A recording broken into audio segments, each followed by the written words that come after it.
ನಮ್ ದೇಶ ಶ್ರೀಮಂತ ಆಗಿದ್ದು ಸಂಪತ್ತಿನಿಂದ ಅಲ್ಲ, ದೊಡ್ಡ ಮನಸ್ಸಿನಿಂದ. ಈ ದೇಶವನ್ನು ಲೂಟಿ ಮಾಡಕ್ ಒಬ್ಬ ಮಂಗೋಲಿಯಾದ ರಾಜ ಬಂದಿದ್ದ, ತೈಮೂರ್ ಅಂತ ಅವನ ಹೆಸರು. ಕೇಳಿರ್ಬೇಕು ನೀವು ಇತಿಹಾಸದಾಗ ಆ ಕಡೆ ಈ ಕಡೆ. ಅವ ಅರಹುಚ್ಚರ್ಗತನ ಇದ್ದ, ಲಹರಿ ಮೊಹಮ್ಮದ್ ಅಂತಿದ್ರ ಅವನು. ಅವನ ಮನುಷ್ಯಕರಾಯ ಯಾವಾಗ ಏನ್ ಮನ್ಸಿಗೆ ಬರ್ತೈತೆ ಹಂಗ ಮಾಡ್ತಿದ್ನಂತ.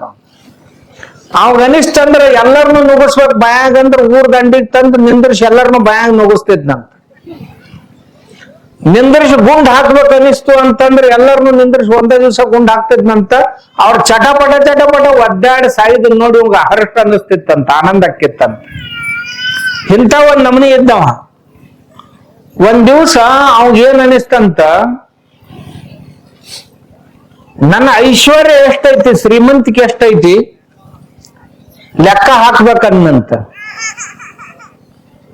ಅಂದ ಕೂಡ್ಲೆ ಎಲ್ಲ ಆಸ್ತಿ ಗಿಸ್ತಿ ಎಲ್ಲ ಲೆಕ್ಕಪತ್ರ ತರಿಸಿಟ್ಟು ಲೆಕ್ಕ ಹಾಕಕ್ ಹೇಳಿದ್ನಂತ.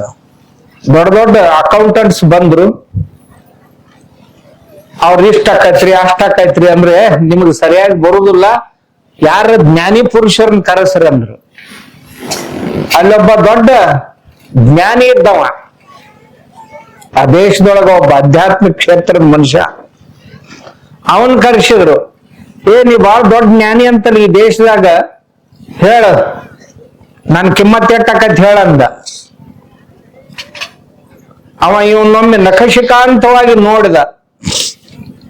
26 ರೂಪಾಯಿ 50 ಪೈಸೆ ಆಕೈತಿ ನಿನ್ ಕಿಮ್ಮತ್ತನ್ನ.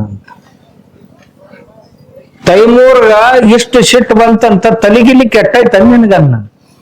ಯಾಕ್ರಿ ಅಂತ ಇನ್ನೈದರ ಹೇಳ್ಯಾರ, ಇಷ್ಟು ಕೋಟಿ ಸಂಪತ್ತು ನಂದೈತಂತ. ಅಲ್ಲ, ಸಂಪತ್ತು ನಿಂದೈತಂದ್ರ ನಿಂದ ಅಲ್ಲದು, ದೇಶದ್ದದು. ಅಲ್ಲಿ ನಾ ಮಾಲಕದಿನಂತ, ಮಾಲಕ್ ನೀ ಅಲ್ಲ. ನೀ ಬರೋಕ್ಕಿಂತ ಮುಂಚೆನೂ ಇತ್ತದು ಈ ಮನ್ಯಾಗ, ನೀ ಹೋದ ನಂತರನು ಇಲ್ಲೇ ಇರೋದೈತಿ. ನಿನ್ಗೂಡ ಏನ್ ಹೊಕ್ಕೈತಲ್ಲ ಅದಷ್ಟ ನಿಂದು ಅನ್ನ. ಏನ್ ನಂದೇನದು, ನನ್ನ ಮೇನಾಗಿನ ಬಟ್ ಅದಾವ 26 ರೂಪಾಯಿ 50 ಪೈಸೆದು. ಗೊತ್ತ ಆಗಿನ ಕಾಲದಾಗ ನಾ ಕಿಮ್ಮತ್ ಮಾಡಿದ್ದ ಬಟ್ಟಿದು, ನಿನಗಂತರೂ ದುಡ್ಡಿನ ಕಿಮ್ಮತ್ತಿಲ್ಲ. ನಿನ್ನ ಸ್ವಭಾವ, ನಿನ್ನ ಗುಣ, ನಿನ್ನ ಆಚರಣೆ ನೋಡಿದ್ರ ಪುಕ್ಕಟನು ಯಾರು ತಗೊಳಂಗಿಲ್ಲ ನಿನ್ನ. ನಾ ಏನ್ ಕಿಮ್ಮತ್ ಮಾಡಿನಲ್ಲ, ನಿನ್ ಮೇನ್ಯಾಗಿನ ಅರಿವಿ ಅದ್ರ ಸಹಿತನ ನೀನು ಓಡ್ತಾರ. ಅದಕ್ಕೆ ನಾ ಅದ್ರದ್ದು ಅಷ್ಟ ಕಿಮ್ಮತ್ ಮಾಡೀನಿ ಅಂದ್ರ. ನಾವ್ ಯಾವ್ದನ್ನ ಬಹಳ ಕಿಮ್ಮತ್ನವ್ರ ಅಂತ ತಿಳ್ಕೊಂಡಿರ್ತೀವಿ, ಅಷ್ಟು ಬೆಲೆಯುಳ್ಳವ್ರು ನಾವ್ ಆಗಿರ್ತೀವೋ ಇಲ್ಲೋ ಗೊತ್ತಿಲ್ಲ. ಆದ್ರೆ ನಮ್ ದೇಶ ಯಾವಾಗ್ಲೂ ಇದನ್ನ ಸಾಕಷ್ಟು ಜನ ಕೊಳ್ಳೆ ಹೊಡ್ಕೊಂಡ್ರು. ಮಂಗೋಲಿಯನ್ಸ್ ಬಂದ್ರು, ಪರ್ಷಿಯನ್ಸ್ ಬಂದ್ರು, ಅಫಘಾನ್ರು ಬಂದ್ರು, ಯುರೋಪಿಯನ್ರು ಬಂದ್ರು, ಸಾಕಷ್ಟು ಲೂಟಿ ಮಾಡ್ಕೊಂಡು ಹೋದ್ರು. ಆನೆ ಒಂಟೆಗಳ ಮೇಲೆ ಹೇರ್ಕೊಂಡು ಹೋದ್ರು, ಹಡಗುಗಳನ್ನ ತುಂಬಿಕೊಂಡು ಹೋದ್ರು, ವಿಮಾನಗಳನ್ನ ತುಂಬಿಕೊಂಡು ಹೋದ್ರು. ಆದ್ರೂ ಭಾರತ ದೇಶ ಬಡವ ಆಗ್ಲಿಲ್ಲ. ಯಾಕಂದ್ರೆ ಇಲ್ಲಿ ಜನರು ಏನಂತಿದ್ರು, ಸಂಪತ್ತನ್ನು ನಾವು ಮರಳಿ ನಿರ್ಮಿಸಬಹುದು, ಪರಿಶ್ರಮ ಪಟ್ರ ಸಂಪತ್ತನ್ನ ನಿರ್ಮಾಣ ಮಾಡಕ್ ಬರ್ತೈತಿ.